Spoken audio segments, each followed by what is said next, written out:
ಇನ್ನು ಲೋಕಸಭಾ ಚುನಾವಣೆಯ ಜೊತೆಗೆ ರಾಜ್ಯದಲ್ಲಿ ಮಿನಿ ಸಮರ ಕೂಡ ಜೋರಾಗಿ ನಡೀತಾ ಇದೆ. ಅಂದ್ರೆ ಪರಿಷತ್ ಚುನಾವಣೆಗೆ ಸಂಬಂಧಪಟ್ಟ ಹಾಗೆ ನಾಮಪತ್ರ ಸಲ್ಲಿಸೋದಕ್ಕೆ ಇವತ್ತೇ ಕೊನೆ ದಿನವಾಗಿತ್ತು. ಬಿಜೆಪಿ ಹಾಗೆ ಜೆಡಿಎಸ್ ನಲ್ಲಿ ಬಂಡಾಯ ಎದ್ದಿದ್ದಂತ ನಾಯಕರನ್ನ ಮನವೊಲಿಸುವಷ್ಟರಲ್ಲಿ ದೋಸ್ತಿ ನಾಯಕರು ಒಂದು ರೀತಿ ಸುಸ್ತಾಗಿ ಹೋಗಿದ್ದಾರೆ.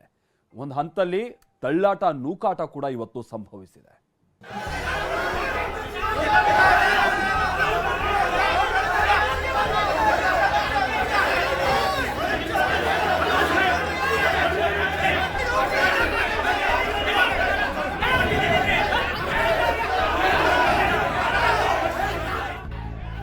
ಬಂಡಾಯ ಮೇಲ್ಮನೆಯಲ್ಲಿ ಬಂಡಾಯದ ಬಡಿದಾಟ. ವಿಧಾನ ಪರಿಷತ್ ದಕ್ಷಿಣ ಶಿಕ್ಷಕರ ಕ್ಷೇತ್ರ ಇಂದು ಅತಿದೊಡ್ಡ ದಂಗಲ್ಗೆ ವೇದಿಕೆಯಾಗಿತ್ತು. ಅದಕ್ಕೆ ಸಾಕ್ಷಿಯೇ ಈ ದೃಶ್ಯಗಳು.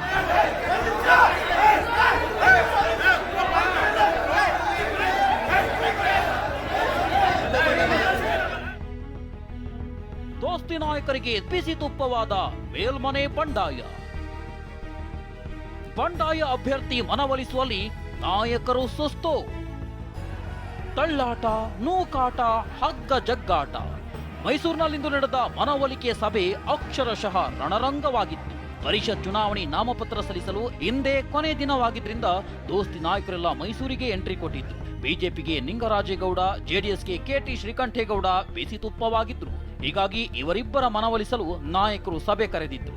ಆದರೆ ಸಭೆಯಲ್ಲಿ ನಡೆದಿದ್ದು ದೊಡ್ಡ ಹೈಡ್ರಾಮಾ.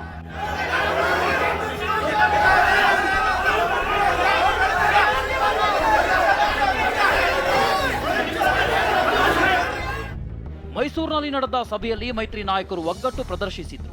ಮೈತ್ರಿಯಲ್ಲಿ ಯಾವುದೇ ಗೊಂದಲವಿಲ್ಲ ಎಂದಿದ್ರು. ಆದರೆ ವಿವೇಕಾನಂದಗೆ ಜೆಡಿಎಸ್ ಬಿ ಫಾರಂ ಕೊಟ್ಟಿದ್ರಿಂದ ಸಿಡಿದೆದ್ದಿದ್ದ ಶ್ರೀಕಂಠೇಗೌಡ ಬಂಡಾಯವಾಗಿ ಸ್ಪರ್ಧಿಸುವುದಾಗಿ ತೊಡೆ ತಟ್ಟಿದ್ರು. ಹೀಗಾಗಿ ಮಾಜಿ ಎಂಎಲ್ಸಿ ಕೆಟಿ ಶ್ರೀಕಂಠೇಗೌಡರನ್ನ ಮನವೊಲಿಸಲು ಜಿಟಿ ದೇವೇಗೌಡ, ಸಾರಾ ಮಹೇಶ್, ಸಿಎಸ್ ಪುಟ್ಟರಾಜು ಯತ್ನಿಸಿದ್ರು.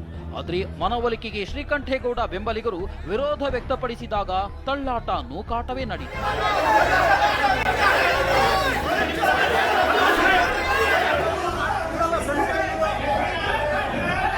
ಅಂತಿಮವಾಗಿ ಶ್ರೀಕಂಠೇಗೌಡರನ್ನ ಮನವೊಲಿಸುವಲ್ಲಿ ಜೆಡಿಎಸ್ ನಾಯಕರೇ ಯಶಸ್ವಿಯಾದರು. ಅತ್ತ ಬಿಜೆಪಿ ಘೋಷಿತ ಅಭ್ಯರ್ಥಿ ಎಸಿ ನಿಂಗರಾಜೇಗೌಡರನ್ನ ಭೇಟಿಯಾಗಿದ್ದ ಆರ್ ಅಶೋಕ್ ಮುಂದಿನ ದಿನಗಳಲ್ಲಿ ಒಳ್ಳೆಯ ಅವಕಾಶಗಳಿವೆ ಅಂತ ಮನವೊಲಿಸಿದ್ರು. ಹೀಗಾಗಿ ಇಬ್ಬರು ನಾಯಕರನ್ನ ಮನವೊಲಿಸುವಲ್ಲಿ ಮೈತ್ರಿ ನಾಯಕರು ಸಕ್ಸಸ್ ಕಂಡು.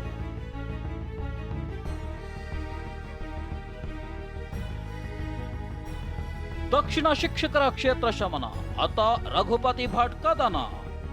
ದಕ್ಷಿಣ ಶಿಕ್ಷಕರ ಕ್ಷೇತ್ರದಲ್ಲಿ ಅಸಮಾಧಾನ ಶಮನವಾದರೂ ಬಿಜೆಪಿಗೆ ನೈಋತ್ಯ ಪದವೀಧರ ಕ್ಷೇತ್ರದಲ್ಲಿ ಬಂಡಾಯದ ಬಿಸಿ ತಟ್ಟಿದೆ. ನಾಮಪತ್ರ ಸಲ್ಲಿಕೆ ಮಾಡಿರೋ ಮಾಜಿ ಶಾಸಕ ರಘುಪತಿ ಭಟ್ ನಾನು ಚುನಾವಣೆಯಿಂದ ಹಿಂದೆ ಸರಿಯೋ ಮಾತೇ ಇಲ್ಲ ಎಂದಿದ್ದಾರೆ. ಇವತ್ತು ಬಿಜೆಪಿ ಪಕ್ಷದಿಂದ ತಪ್ಪು ನಿರ್ಧಾರ ಆಗಿ ಒಂದು ಕ್ಯಾಂಡಿಡೇಟ್ ಆಗಿರ್ಬೋದು, ಆದರೆ ಬಿಜೆಪಿ ಎಲ್ಲ ಕಾರ್ಯಕರ್ತರ ಪರವಾಗಿ ನಾನು ಚುನಾವಣೆಗೆ ಸ್ಪರ್ಧೆ ಮಾಡ್ತಾ ಇದ್ದೆ. ವಾಪಸ್ ತೆಗೆದುಕೊಳ್ಳೋದು ಅಂತಾದರೆ ನಾನು ನಾಮಪತ್ರ ಹಾಕುವುದೇ ಇಲ್ಲ ಇತ್ತು. ಆದರೆ ಈ ಬಗ್ಗೆ ಪ್ರತಿಕ್ರಿಯಿಸಿರೋ ಸಂಸದ ಬಿವೈ ರಾಘವೇಂದ್ರ ರಘುಪತಿ ಭಟ್ ಜೊತೆ ಮುಖಂಡರು ಮಾತುಕತೆ ನಡೆಸುತ್ತಾರೆ. ನಾಮಪತ್ರ ವಾಪಸ್ಗೆ ಇನ್ನೂ 3 ದಿನ ಕಾಲಾವಕಾಶ ಇದೆ ಎಂದಿದ್ದಾರೆ. ಒಂದು ಪಕ್ಷದ ರಾಜ್ಯ ಮಟ್ಟದ ನಾಯಕರುಗಳಿದ್ದಾರೆ, ನಂಗೆ ಇನ್ನೂ ವಿಶ್ವಾಸ ಇದೆ. ಅವ್ರನ್ನ ವಿಶ್ವಾಸ ಗಳಿಸುವಂಥ ಒಂದು ಪ್ರಯತ್ನ ಆಗ್ಬೋದು ಅಂತೇಳಿ ನನಗೆ ಸಂಘಟನೆ ಮುಖಂಡರ ಬಗ್ಗೆ ವಿಶ್ವಾಸ ಇದೆ. ಆ ಪ್ರಯತ್ನ ಕೂಡ ನಡೀತಾರೆ. ಈಶಾನ್ಯ ಪದವೀಧರ ಕ್ಷೇತ್ರದಲ್ಲಿ ಸುರೇಶ್ ಸಜ್ಜನ್ ಸಮರ. ಈಶಾನ್ಯ ಪದವೀಧರ ಕ್ಷೇತ್ರದಲ್ಲೂ ಬಿಜೆಪಿಗೆ ಬಂಡಾಯದ ಬಿಸಿ ತಟ್ಟಿದೆ. ಅಮರನಾಥ್ ಪಾಟೀಲ್ಗೆ ಬಿಜೆಪಿ ಮಣೆ ಹಾಕಿದೆ. ಆದರೆ ಸುರೇಶ್ ಸಜ್ಜನ್ ಸಿಡಿದೆದ್ದಿದ್ದು ಬಂಡಾಯ ಅಭ್ಯರ್ಥಿಯಾಗಿ ನಾಮಪತ್ರ ಹಾಕಿದ್ದಾರೆ. ಸಜ್ಜನ್ ಮನವೊಲಿಸಲು ಎಂಎಲ್ಸಿ ರವಿಕುಮಾರ್ ಹರಸಾಹಸ ಪಟ್ಟರೂ ಪ್ರಯೋಜನವಾಗಿಲ್ಲ.